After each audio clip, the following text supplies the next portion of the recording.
What's up? What's up? Both the big dogs, Cody and Briton today. Thanks, guys, for the time. Hear us? Yeah, I got you. Can you hear me? Yes. Beautiful. Well, I appreciate the time today, guys. Want to get into the show and, of course, the amazing new album, man. I've never described an album like yours before, Stigma, the new one, as simultaneously dancey but super heavy. talk Yeah. Yeah. talk to me about making this one, man. Yeah, I mean, I think we went into it with the mindset that we were going to make 10 entirely different songs and make sure that all 10 were things that we loved and we felt like were true to us. And yeah, we just had, I mean, I think the best way to put it, we had a really fun time making the record, and being able to play these songs live has been like just confirmation that we feel like we did the right thing because people seem to be loving it as well. So Yeah, and what's really cool too is I think both of you guys found another new voice on this album too, more of a mid-range. And Cody, there's one where you almost kind of got some country twang in your voice a little bit in the beginning in the opening verse. So it's really cool to see both of you guys kind of expanding your vocal abilities on this one. Thank you. yeah, me and Britain are just voice changers at this point. We got he's singing, screaming, and then he's doing this like we call it like the scary demon voice, and I'm doing, the high girly stuff that I got, and then the yeah, stuff like that. So yeah, we're just trying to have fun and experiment and do what we love. So When did you guys get into earnestly working on this one? Because I mean, busy couple years. Obviously, the pandemic shut everyone down, but then Manic in 21, the acoustic album in 22. So I imagine all of 23. But you guys were touring as well too. yeah, we pretty much hit the road right after COVID. We were like one of the first bands back. So we start our last tour before starting this record, like full on, was July of 23. Yeah. So we just kind of have been cooking since then. And we did a couple trips out to LA. One was just me and Britain. And then we did one with all the boys at my house. We did some of the record at my house in Nashville. And then we went out to LA to finish the record. So when was that? It Like, was like spread over what, 7, 8 months like yeah, that? Yeah. not like consistently, but kind of like pieced off time, Yeah. which is cool because we could like work on a section of songs and then Mhm. be inspired and then so on and so forth. So Kind of live with the music a little bit too, rather than having to churn it out so quickly. 100%. And was there any sort of mission statement going into it? Was the idea to bring in more electronics and more keys and more programming with drums and stuff like that, or is that just kind of a natural evolution? I think it just kind of happened. We went into the record like having a mindset of like no song is the same. So like when you listen through Stigma, it like I guess you would probably have like an overall feeling of certain songs, like the heavy parts, but I do feel like every song is completely different. And man, Yeah. go. I'm sorry. Go So ahead.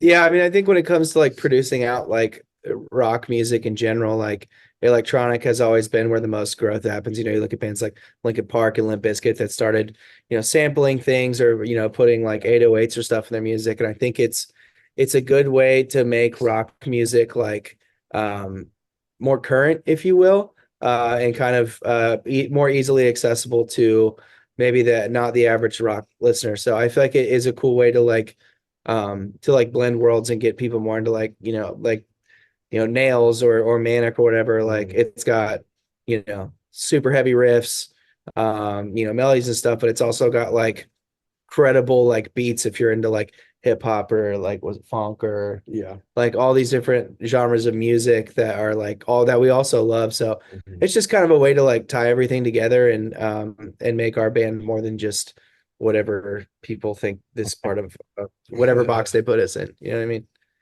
Yeah, mean? I think you're absolutely right. I think this is the most accessible record, and Linkin Park, I think, is a great band to use in comparison because they did crossover. I feel like they were one of the last to do that big crossover, and you guys feel well on your way, especially with this one. It's amazing how something could be as heavy like nails or self-sacrifice or anything, but then there's also still that little keys in there, little drum beat in there that kind of makes it accessible for everybody.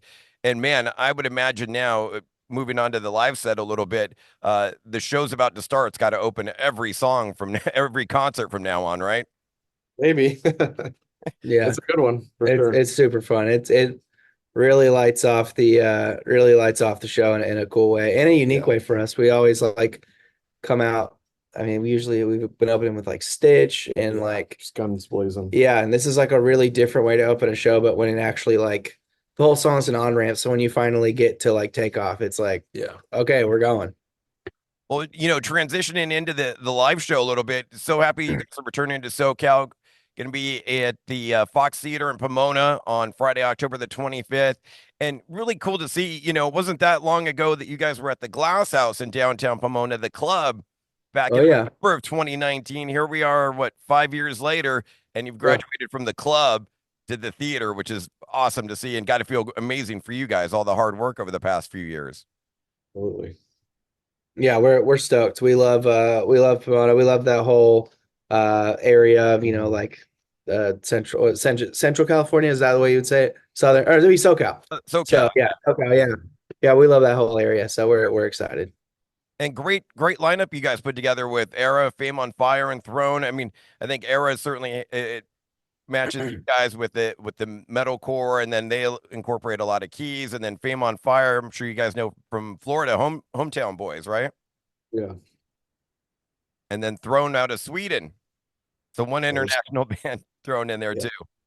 Yeah, it's a great package. There's something for everybody, and I think we picked people that I think are at the top of their craft and of their whatever subgenre they're in. Like I think we've got a really fun show, and I think we've got a very interesting show where if you came not knowing one of those bands, like you're probably walking away like, oh well, I got a new band. So Yeah. that's always the goal for us is for people to find new music or yeah.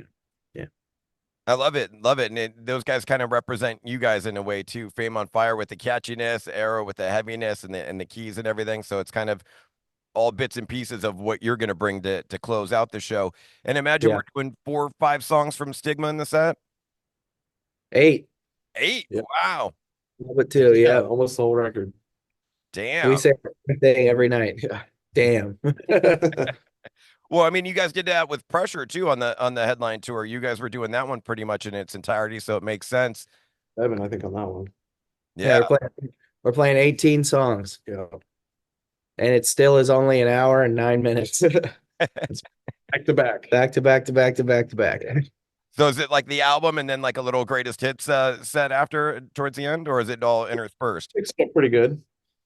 Yeah, I think it's a good mix for whether you just found our, band because, you heard Magnetic on the radio Mhm. or you've been listening to us since 2014 or whatever. Like, there's like a lot of like, it's a dynamic show. You're not like all the way up here all the time. Like, there's ups and downs, and yeah, there's a good mix of like, we like view songs in like blocks kind of. Hmm. And it's like, oh, there's like a manic block or a blueprints block or a, stigma block. So we try to do that in the best way we can. But we're excited. It's the best show we've ever put together by far. Yeah. And being with the show in October and towards the end of the month, any talk, discussion about maybe dressing up for the show? Maybe. I don't know. We're not very decorated, Yeah. but maybe. All my Halloween costumes are always like funny. I'm never like anything scary. So is any talk about it or not really? You don't really like to do it on stage because it kind of inhibits you? This is the first we have talked about it. So maybe Yeah. maybe you started a discussion for us. Get it going. Let's get it going here. It's funny you had mentioned blueprints, and obviously the catalog and God, 10-year anniversary next year for that thing. Any talk about celebrating that? We've like discussed, obviously we want to commemorate that as a very special album for us. Yeah, I don't know. I don't think we would ever like tour that album, but I think in an ideal world, like a show or two could be really cool. Yeah. But next year's already looking pretty busy for us, which in a great way. So Yeah. we'll see what we have time for sure. Maybe a little mini set or something of blueprint songs or something like that in the set. Hey, yeah, that's not a bad idea. Yeah, like 3 or 4 in a row or something like that. I just saw Korn who celebrated their 30th anniversary and they did that. They played like 4 or 5 in a row off of the first album in like the middle of the set. Sick.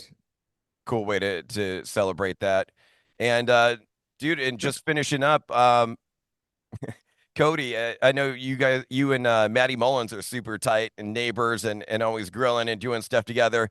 And have you Yeah. ever thinking about a Christmas present for that dude yet? I know you guys exchange presents every year. Oh, yeah. I mean, now that you got my wheels turning, I gotta think of what I'm gonna do. I mean, the man's got every barbecue thing you could ever want, so I'm Seriously. gonna have to go beyond that. But we bond a lot over studio stuff, so maybe I'll get him a mic or something. I don't know. Or just a big hug. That always works too. Who's the better griller out of the two of you? Is it Matty all the way, or are you catching it? Oh yeah, big time. Yeah, big time. He does that way more than I do. I can do a pork butt every now and again on the Traeger. Brit just actually got a Traeger too. Traeger Oh, So boys. yeah, we do be smoking meats out here. nice. Good way to kill time and have some good food on the road too. Who's the best bartender out of the bunch though? Well, it depends on what you want out of your drink. Yeah. If you want it to taste good, there's certain people, or if you want to feel a certain way, there are certain people. Yeah. So, yeah, that's hard to say. What is the drink of choice for each of you? Do you have one? Water. We do love water. We got some tequila boys, we got some vodka boys, we got some bullet boys, we got some beer boys. So any mix of those three, but hopefully not all three in one night. Yeah, Drink like seriously. Yeah, we do love the water Yes. though. Beautiful guys. Thank you so much for the time. See you out there at the Thanks for Pomona. having us, man. Absolutely. Appreciate you. Safe travels. Bye bye. Yep.